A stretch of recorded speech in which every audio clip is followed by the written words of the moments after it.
Thinking of exiting your business or taking on a private equity partner to help you grow faster? BizNexus has you covered. Tap into our network of thousands of best-fit investors, acquirers, and proven M&A advisors, and we'll help you begin the relationship confidentially on your terms, your timeline. Learn more at biznexus.com.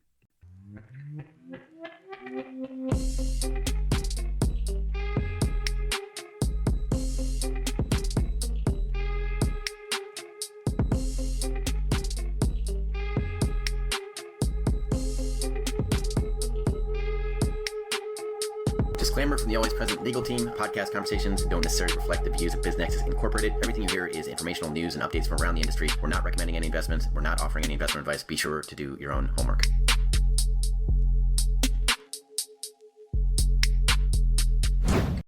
All right, welcome back to the deep dive.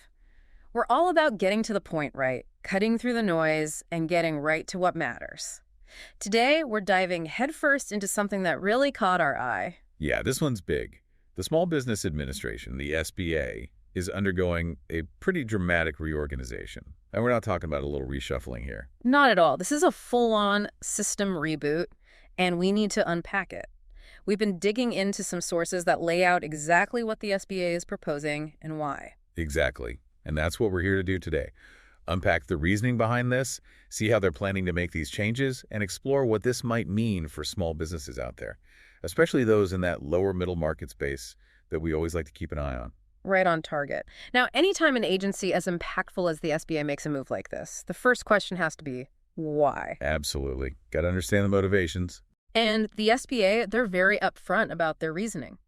They're saying they want to eliminate unnecessary spending, get back to the core mission of supporting small businesses, and make sure everything's accountable to the taxpayer. Those are the big three they're putting forward. Three pretty hefty goals for sure. No doubt. So where do we start? It seems like this whole reorganization is really about reversing the growth the SBA saw during the previous administration. Yeah, that's a key piece of the puzzle. According to the information we've been looking at, the SBA practically doubled in size since the pandemic. Wow, doubled. That's huge. Yeah, a big jump. And this move seems very much geared towards slimming back down, getting back to the size it was pre-pandemic. So what drove all that growth in the first place? What were those key drivers? Well, they specifically call out a few things, programs like the Green Lender Initiative, the Community Navigator Pilot Program, and then, of course, all the DEI activities that were ramped up. So the argument is that these programs, while well-intentioned, maybe took the SBA a bit too far afield from its traditional focus. Yeah, that's the gist of it. The announcement actually goes a step further. It claims that this expansion ended up hurting the SBA's services and its financial performance. Like, by trying to do too much, they weren't doing their main job effectively anymore. That's a pretty bold claim. It seems like they're tying that to some serious financial worries too, right? Oh yeah, big time. There's this big figure they keep throwing around, a staggering estimate of $200 billion allegedly lost to fraud through the PPP and the EIDL program. And the suggestion is that this potential fraud was just sort of ignored during that big expansion period. $200 billion. That's a hard number to wrap your head around. Does the announcement say anything about the kinds of fraud that happened, any specific details? Or are they talking about any systemic weaknesses that this reorganization is supposed to fix? Well, they don't really get into the specifics of the fraud itself, but there's a clear emphasis on bringing risk management under one roof. Like, centralizing it within the chief financial officer's office. Seems like they're acknowledging that the old decentralized system might have had some vulnerabilities, especially for those programs. Right, makes sense. And it wasn't just those pandemic-era programs they were worried about, was it? There was something about the 7A loan program, too. Could you give our listener a quick rundown of what that program's all about? Sure. So the 7A program, it's kind of the bread and butter of the SBA. It's how they help small businesses get loans. They basically guarantee loans from private lenders, making it easier for businesses to access the capital they need for all sorts of things, like working capital, buying equipment, real estate, that kind of thing. Got it. A fundamental program then. And the announcement seems to suggest it had some problems too. Yeah, they used this phrase, irresponsible by-the-era changes, claiming these changes caused a worrying rise in defaults and delinquencies, and even saying that the program went into negative cash flow for the first time in over a decade. Pretty alarming stuff. They're suggesting that these trends could jeopardize the whole program in the long run. Wow, that's serious. Do they mention any specific changes to the 7A program that they think led to these problems? Like did they loosen eligibility criteria or something? They don't really get into the nitty-gritty of those policy changes. But the overall narrative they're painting is that lending standards were probably loosened and that maybe the program expanded in a way that made it riskier. Interesting. So big picture, we've got this massive expansion, a bunch of new initiatives, and then, according to this announcement, some pretty big financial consequences. All right, let's shift gears a bit and look at the how. How are they actually planning to address these issues with this reorganization? The biggest change, by far, is the personnel cut. They're looking at a 43% reduction in the workforce. 43%, that's a massive cut. Yeah, massive. It means about 2,700 people out of a workforce of almost 6,500 are going to lose their jobs. How do you even begin to make a cut that big? Well, they've got a few ways they're planning to do it. They're encouraging people to resign voluntarily, letting term appointments expire naturally, or a lot of those were pandemic related, And then if they need to, they'll do what they call reductions in force, RIFs. RIFs, that's got to be tough. But I guess a workforce reduction like that would save a lot of money, right? Oh, yeah. They're projecting annual savings of over $435 million by fiscal year 2026. For context, they say the average SBA employee makes over $132,000 a year. Okay, so a much leaner budget. That's a big change. Yeah. But what about the resources they do have left? How are they planning to use them? What are the big shifts in their approach going forward? There are a few key things they're focusing on. First, they want to really beef up their capital formation functions, put more people and resources into that area. Makes sense, right? It goes hand in hand with their emphasis on getting back to that core mission of providing access to capital. Absolutely. Capital access is crucial for any small business, especially in those early stages. Exactly. And then, as we talked about before, they're bringing all that risk management and fraud prevention stuff under one roof. Centralizing it within the Office of the Chief Financial Officer seems like a direct response to those concerns about the PPP and EIDL programs. Yeah, after those fraud allegations, centralizing risk management seems like a pretty obvious move. What else are they changing up? Well, they're also revamping how they handle disaster response. The plan is to move all the disaster loan servicing and the staff handling that over to the Office of Disaster Recovery and Resilience. And they're going to be cross-training field office staff to help out with disaster recovery efforts, too. Could make their response more coordinated and efficient when those disasters hit. Cross-training field staff for disaster support. That sounds like a really efficient use of resources. What about those pandemic-era positions we were talking about earlier? What's happening with those? Gone. They're getting rid of them. They specifically mention redundant pandemic-era positions in the Office of Capital Access, mostly related to processing those pandemic loans. Basically, as those programs wind down, they don't need as many people working on them anymore. Makes sense. We've talked a lot about centralizing things. Are they doing anything to decentralize, to better serve those small businesses at the local level? Actually, yes.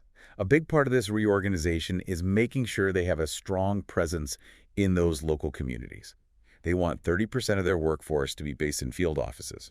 The goal is to have more SBA staff out there on the ground, right on Main Street, where they can connect with small business owners directly and provide more personalized support. Yeah, that local connection can be so valuable for those small business owners who need guidance and support. It's more than just paperwork and websites. For sure. And they're also making it clear that they're not abandoning certain sectors that are particularly important to small business, like veteran-owned businesses and manufacturing. Those are vital parts of the small business ecosystem.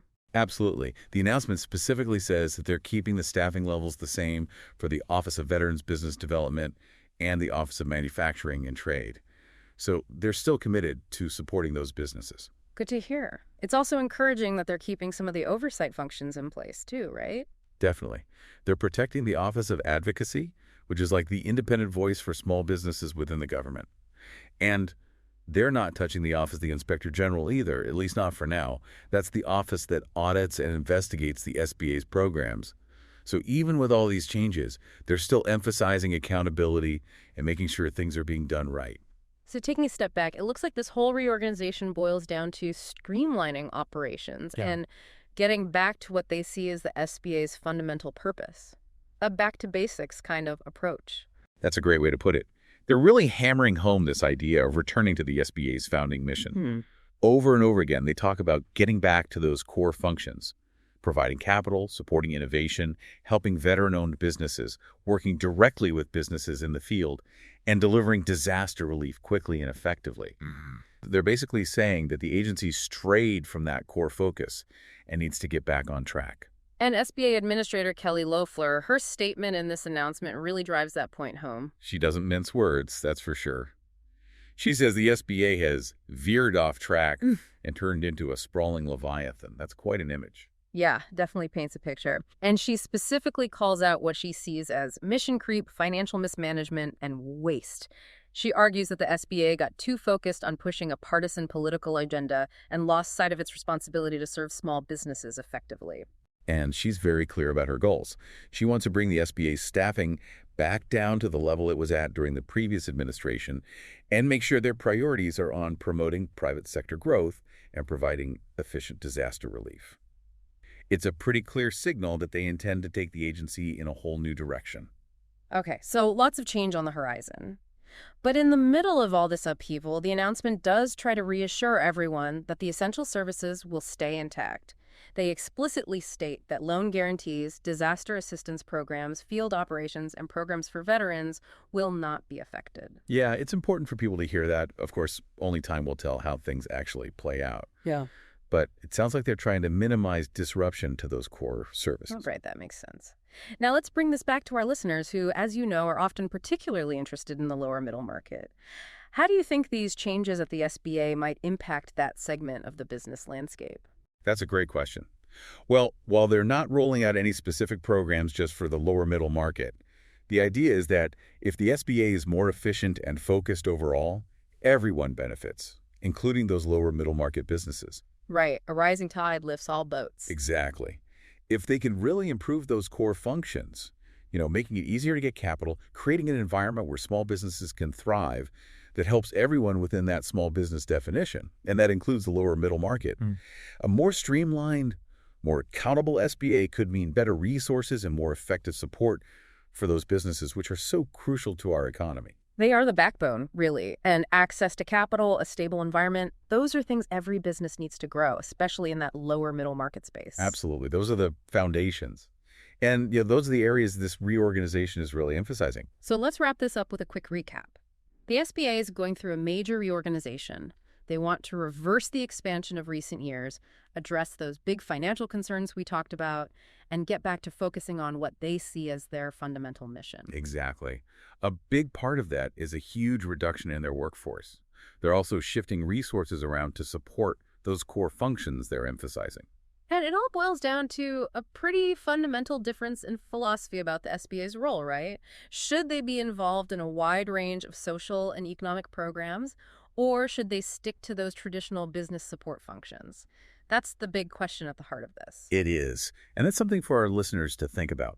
How might these changes at the SBA impact the resources your businesses depend on? Will it be easier or harder to access the support you need? And how will this shift back to those core missions, as opposed to a broader agenda, shape the landscape for entrepreneurs in the years to come? Those are big questions. This is a significant change, and it's worth paying close attention to how it all unfolds. Lots to ponder. Thanks for breaking this down with us today. And to our listeners, as always, stay informed, stay engaged, and we'll see you back here on The Deep Dive. Acquiring a business? BizNexus simplifies it. Access thousands of updated opportunities in our DIY marketplace, or supercharge team sourcing with OmniSource, your all-in-one platform for on-market, off-market, and coming-soon deals.